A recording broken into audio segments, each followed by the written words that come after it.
Dans cette vidéo, je vais parler de l'efficacité maximale d'une machine thermique, partant de l'exemple du moteur, et montrer en quoi le cycle de Carnot, constitué de deux isothermes et de deux adiabatiques, est le cycle concret qui nous réalise cette efficacité maximale. L'efficacité d'un moteur se calcule grâce au rapport de l'énergie utile, qui constitue le travail fourni, divisé par l'énergie consommée, qui est l'énergie thermique fournie par la source chaude. Le premier principe de la thermodynamique est le fait que le moteur travaille de manière cyclique réversible. En un cycle, le système sera revenu à l'état initial, donc il sera passé de 1 à 1. L'énergie thermique et l'énergie interne de ce système n'aura donc pas varié, elle vaudra 0, mais en même temps, la variation de cette énergie est égale à la chaleur reçue de la source chaude, moins la chaleur fournie à la source froide, moins le travail fourni via le piston qui fait bouger les roues.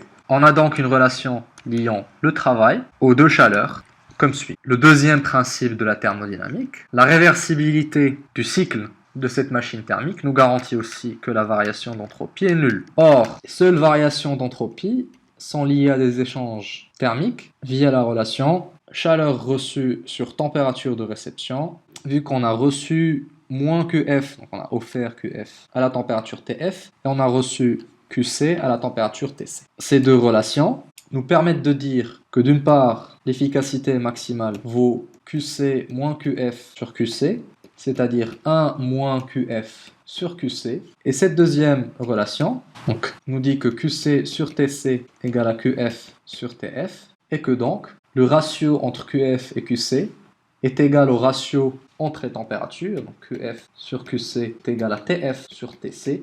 Ainsi donc, on peut remplacer ici directement par le ratio des températures TF sur TC. On obtient ainsi la relation donnant l'efficacité maximale pour une machine thermique. Cette efficacité est maximale pour un moteur fonctionnant donc dans ce sens-là de transition, où on reçoit de la chaleur QC pour pousser le piston, faire une détente adiabatique, échanger avec la source froide, se compresser, puis revenir à la phase 1, mais aussi dans le sens contraire, où on peut fournir du travail, donc changer le sens des flèches, fournir du travail au système, et avoir un sens opposé de transition thermique, où on pompera la chaleur de la source froide pour réchauffer la source chaude. C'est ce que fait un réfrigérateur ou une pompe à chaleur, où on peut par exemple chauffer une chambre à 20 degrés à partir de la chaleur stockée à l'extérieur, alors que l'extérieur n'est seulement à 5 degrés. Tout ceci grâce au travail fourni. Tous ces processus-là ont un rendement maximal, donné par la très simple formule de l'efficacité de Carnot, qui ne dépend que du ratio des deux températures TF et TC. Cette efficacité est toujours inférieure à 1, sauf dans le cas théorique où la température du corps froid est au zéro absolu, qui est une situation absolument irréalisable.